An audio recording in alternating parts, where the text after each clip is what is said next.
제3장 천국편. 강량홍 목사와 작별을 고하고 어둡고 긴 터널 같은 지옥을 벗어나자 문 앞에는 6날개가 달린 키가 큰 한 분이 서 있었다. 그 순간 나는 얼마나 놀랐는지 모른다. 가브리엘 천사장이 나를 기다리고 있었기 때문이다. 등에는 2날개가 있고 얼굴에선 얼마나 빛이 나는지 눈을 제대로 뜰 수가 없을 정도였다. 가브리엘 천사장은 하나님에게서 직접 보내심을 받아왔다고 했다. 그 뒤에는 라파엘과 미카엘 천사장들도 보였다. 나는 천국에 와서야 천사들에게도 가톨릭에서 말하는 계급이 있음을 알았다. 맨 위에는 세라핌, 케루빔, 오파님이 있고 중간층에는 도미나티오네스, 빌투스, 포테스타테스가 있고 맨 아래에는 프린스 파투스, 아크엔젤스, 일반 천사가 있었다. 가브리엘 천사장은 웃으면서 그 이유를 설명했다. 주님께서 나를 이리로 보내셨네. 이렇게 내가 와서 자네를 안내하는 것은 자네가 본 곳을 다 기록하여 다른 사람에게도 읽게 해서 그들로 하여금 천국에 대한 믿음을 갖게 하려는데 목적이 있다네. 나는 그 소리를 들으며 너무도 감격해서 눈물까지 났다. 영원히 죽을 수밖에 없는 나를 구원하실 뿐만 아니라 이렇게 지옥과 천국에 대한 증인이 되게 하시다니. 자세히 보니 가브리엘 천사장은 남자의 모습도 여자의 모습도 아니었으며 여자 같은 남자, 즉 미소년 같다고나 할까, 또 나이도 전혀 가늠할 수가 없었다. 가브리엘은 6날개를 가지고 있었는데 2날개로는 얼굴을 가리고 다른 2날개로는 발을 가리도록 되어 있었으며 오직 2날개로만 날아다녔다. 천국문.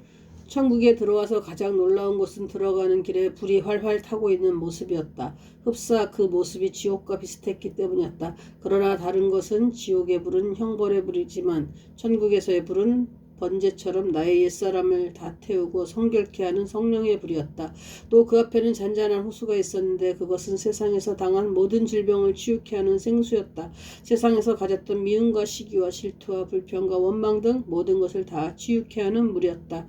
나는 이곳에 오자 전에 항상 궁금해했던 것이 생각났다. 그것은 지옥과 천국 사이에 어떻게 경계가 이루어졌을까 하는 의문이었다. 그러나 지옥을 벗어나 천국을 보니 그것은 서로 바라볼 수 있는 정말 가까운 거리였다. 다만 그 사이는 강으로 나누어져 있었는데 그것은 세상에 어떤 사람도 건널 수 없는 강이었다. 거리가 멀어서가 아니라 끝이 없을 정도로 강이 깊을 뿐 아니라 파도가 험하고 한번 들어가면 나올 수 없는 곳이었다. 강 위에는 십자가 형태의 다리가 하나 있었는데 그 다리로만 건널 수 있도록 되어 있었다. 다리는 몇 사람이 함께 건널 수 있는 크기였으나 문은 천사들이 밤낮으로 지키고 있었다. 밑을 내려다보니 얼마나 어지러운지 아래가 가물가물하게 보였다. 그러자 가브리엘 천사장은 내게 앞만 보고 걸으라고 충고했다. 얼마 걷지 않자 앞에 휘황찬란하게 비치는 천국이 보였다. 가까이 가니 천사들이 찬송을 부르고 있었다. 지휘자도 반주자도 보이지 않았으나 그 노래가 얼마나 아름다운지 가히 표현할 수 없을 정도였다.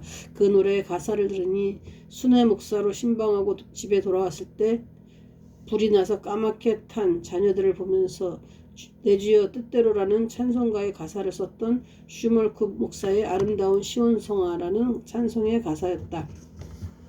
아름다운 시온성아 문을 열어라. 그곳에서 기쁨으로 내 주 예수 섬기리. 복되도다 시온성 빛과 은총 넘치네. 주여 말씀하옵소서 그 뜻 이루으리다. 주님 베푼 잔치의 자리 나도 참여하리니 생명샘물 마시고 우리 소생하리라.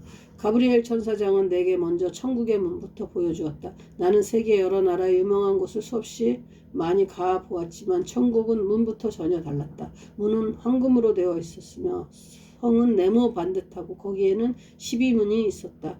그 문은 모두가 진주문으로 되어 있었고 벽은 12가지 보석으로 단장되어 있었다. 그 보석은 제스퍼, 사파이어, 옥수, 에메랄드, 홍마노, 홍옥수, 황옥, 노곡, 토파즈, 비치옥과 자수정이었다.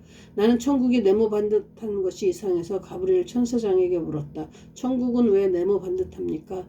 네모 반듯하면 완전함을 뜻하는 상징적 의미가 있기 때문이네. 그러나 그것은 실제로 그런 것은 아니라네. 나는 더 묻고 싶어서 급하게 말했다. 천국은 세상 밖 지옥의 위편에 있는 것으로 아는데 그렇다면 마지막에 이 세상은 어떻게 됩니까? 그냥 없어진다면 천지창조는 결국 하나님의 실패작이 아닙니까? 그러자 가브리엘 천사장 웃으면서 이렇게 대답했다. 천국은 세상 밖에도 있지만 주님이 재림하실 때 인간이 살고 있는 세상은 모두 불에 타버리고 정결케 변해 천국의 일부가 된다네. 그래서 새하늘과 새 땅이라고 부르지. 그런데 이상한 것은 천국으로 들어가는 각 문이 회전문처럼 한 사람씩만 들어갈 수 있도록 되어 있었다. 그곳은 반드시 그 이마와 오른손에 하나님의 입맞은 자들만 들어갈 수 있도록 되어 있었다. 마치 공항에서 금속 탐지기를 통해 모든 것을 분별하듯이 하나님의 인을 맞지 않은 자들은 천국문에 들어가려고 하면 찍 소리가 나면서 불이 번쩍번쩍하고 온몸이 쇠사슬에 묶여 추방되도록 만들어져 있었다. 그러나 하나님의 입맞은 자들이 들어갈 때는 6날개가 달린 하나님의 천사들이 나와서 환영한 말이 들렸다. 어서 오세요. 그동안 세상에서 수고가 많았습니다. 당신은 승리한 자입니다. 이제는 이곳 천국의 시민입니다. 그동안 땅에서 당한 모든 수고와 눈물을 주님께서 닦아주시고 위로해 주실 것입니다.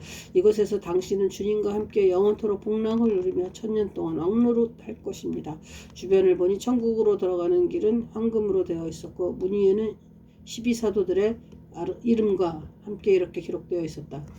이리로 들어오는 자는 은혜를 받은 자요 참으로 복된 자여라. 공로 없이 하나님의 택하심을 받고 그리스도의 보혈로 정결함을 받았으니 그대는 죽도록 찬송해도 부족하리라. 그리스도께서 항상 그대와 함께하며 그의 자리에 함께 앉게 해주고 천년 동안 왕노릇하리라. 성령의 인치심을 받고 이마와 오른손에 표를 받은 그대는 영원한 보상을 받을 것이라.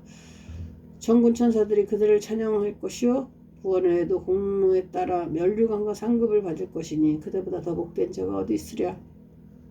천국은 지옥처럼 층수로 구분되어 있지 않고 보좌에 앉으신 하나님을 중심으로 원형으로 생겼는데 12계단으로 되어 있었다. 하나님의 보좌 앞에는 어린 양 되시는 예수님이 계셨고 그 주변에는 4생물이 있었다. 그 4생물을 자세히 보니 4천사장들이었고 맨 앞줄에 앉은 성도들 앞에 수많은 천군 천사들이 영원토록 하나님을 찬양하고 있었는데 그것은 세상의 어느 것과도 비교할 수 없는 새 노래였다. 매번 들을 때마다 은혜가 되고 새롭게 느껴지는 그런 노래였다. 가장 놀라운 것은 각종 새들이 노래에 맞춰 반주를 하고 있었다. 내가 처음 미국의 뉴욕에 가서 심포니 오케스트라를 들었을 때 감격도 이에 미치지는 못할 정도였다. 태양이 없는데도 사방이 환하게 빛나고 밤이 없었으며 사방이 기와 요초로 꾸며져 있었다. 길의 좌우편에는 호수 같은 잔잔한 강이 흐르고 있고 길가에는 나무들이 보기 좋게 서 있었다. 달마다 다른 것을 맺으며 그 맛과 향기가 서로 달랐다. 뱀을 만져도 물지 않고 사자와 어린아이들이 함께 놀고 있었다. 어디를 보아도 동물들끼리 약육강식하는 일이 없었다. 서로 놀며 뛰어다니고 있었다. 더욱 놀라운 것은 천국에는 교회가 없다는 점이었다. 그럴 수밖에 없는 것이 천국 전체가 다 아름다운 교회였기 때문이다. 가장 놀라운 것은 처음 만나는 사람도 서로 알아볼 수 있었다. 마치 멀리 헤어졌다 만난 한 가족처럼 말이다. 그러나 거기서 결혼한 일이 전혀 없었다. 장애인도 천국에서는 다 온전한 몸으로 부활하였었고 나이는 대부분 30대의 젊은 모습이었다. 노인들도 없었다. 이들은 모두가 새로운 모습으로 변화되고 거룩한 몸으로 부활했었으며 하나님을 찬양하며 경배하고 있었다. 재미있는 사실은 어린아이들은 많이 있는데 이들은 다 세상에서 어린 나이에 죽은 믿음의 가족들이라고 했다. 14만 4천 명의 모든 천국 백성들이 다 한 가족이었다. 지상에서와 같은 부부 생활은 없었으나 한 형제 자매처럼 행복하게 지내고 있었다. 세상에서와 같은 달력이 없는 영원한 삶이었다. 나는 14만 4천의 숫자가 궁금해서 물었다. 이 숫자는 실제 숫자입니까? 그러자 가브리엘 천사장은 웃으면서 대답했다. 만약 그것이 실제 숫자라면 그동안 죽은 성도만도 그 이상이니 이제는 아무도 천국에 더 들어갈 수 없게요. 14만 4천이라는 숫자는 12구약의 12지파 숫자 곱하기 12신약의 12사도 숫자 곱하기 1000 많다는 뜻을 의미하기 때문에 구약의 모든 성도와 신약의 모든 성도를 합한 숫자입니다. 재미있는 사실은 천국에서는 누구나 날개가 없이도 손만 흔들면 마음대로 날아다니고 심지어 물에서도 물고기들과 함께 수영을 하며 다닐 수가 있었다. 또 이상한 것은 모두가 다 자기 나라 말로 노래하지만 전체가 아름다운 찬양으로 조화를 이루었다. 마치 소프라노, 알토, 테너, 베이스가 서로 다른 음을 내어도 하나의 아름다운 소리로 조화가 되듯이 들려왔다. 벙어리까지도 나음을 입어 수화가 아닌 입으로 찬양하고 있었으며 세상에서 신체적 장애가 있었던 자들은 다 본래의 건강한 모습으로 온몸이 회복되어 율동을 하며 찬양하고 있었다. 내가 세상에서는 시인으로 등단하여 3권의 시집도 냈지만 천국에서의 이 아름다움과 사랑과 평화의 모습을 다 묘사할 수 없는 것이 안타까웠다. 아마도 세상에 어느 시인이나 어느 시인이나 작가라도 그 아름다움을 기록할 수는 없을 것이다. 아 하고 입이 다물어지지 않을 정도의 감탄사만 연발할 뿐이었다. 나는 지상에서는 단 한 번도 하나님을 직접 본 적이 없었지만 천국에 와서 가브리엘 천사장의 소개로 제일 먼저 하나님을 만날 수 있었다. 그분은 흰 보좌 가운데 앉아 계셨는데 마치 정오의 해처럼 힘있게 비쳐서 구체적인 형상을 전혀 볼 수가 없었다. 그러나 그분의 음성은 분명했으며 내게는 우리말로 말씀하셨다. 그의 앞에는 어린 양 되신 예수님이 앉아 계셨고 천사장인 네 생물이 그 주변에 둘러서서 시중을 들며 엎드려 찬양하고 있었다. 또 24장로들도 함께 찬양하고 있었다. 찬양하라 내 영혼아 삼일째 하나님께 우리 모두 찬양하여라 오직 그만이 영원히 찬양받으시기 합당하도다. 우리를 창조하셨을 뿐 아니라 구원을 베푸시며 영원토록 인도하시는 그의 의뢰와 사랑을 우리 모두 찬양하여라. 몸으로 찬양하고 마음으로 찬양하고 생활로 찬양하여라. 온 세상 만물들아 두 손 들고 모두 삼위일체 하나님께 영원토록 찬양하여라. 24장로들을 자세히 보니 구약의 12지파와 신약의 12사도들의 모습이었다. 이들은 다 구약교회와 신약교회의 대표 자격으로 앉아 있었다. 나는 항상 기억력 부족으로 인해 고통스러워했는데 천국에서는 과거의 모든 아름다운 기억들이 하나같이 생생하게 떠올랐다. 그러나 그 기억은 마치 어린 시절의 추억과 같아서 고통스럽고 괴로웠던 모든 일까지 다 아름답게 느껴졌다. 심지어 내가 미워했던 사람들까지도 철없던 시절에 다투던 추억처럼 아름답게 생각되어 사랑스러웠다. 그래서 천국에서는 미운 사람도 없고 시기나는 사람도 없고 하나같이 가족 같은 느낌이었다. 그것을 지나자 가브리엘 천사장은 천국의 개요를 먼저 설명해 주었다. 천국 문을 지나자 큰 책이 두 권 펼쳐져 있었는데 하나는 생명록이고 하나는 행위록이었다. 생명록에는 구원받은 모든 사람들의 이름이 낱낱이 적혀 있고 행위록에는 그들이 행한 모든 일들이 자세히 기록되어 있었다. 생명록을 보니 그리스도의 피로 이름들이 적혀 있었다. 그제야 나는 아하 십자가의 보혈의 역사가 바로 이런 것이구나 하고 깨달았다. 십자가의 보혈 외에는 세상의 그 어떤 곳으로도 그 이름을 기록할 수 없는 것이 특징이었다. 가브리엘 천사장은 내게 천국에 대한 브리핑을 해주었다면 먼저 천국은 지옥처럼 3층으로 되어 있지 않다고 했다. 그것은 12계단으로 되어 있는데 하나님 중심으로 원처럼 둘러싸여 있었다. 그들은 각자 여러 나라의 말로 말하지만 자기 나라의 말로 들을 수 있는 은사를 주셔서 서로 통했다. 나는 사도행전 2장에서 오순절의 역사가 나타날 때 서로 언어가 통하는 능력이 나타난 것이 바로 천국에서 완성된 것을 알게 되었다.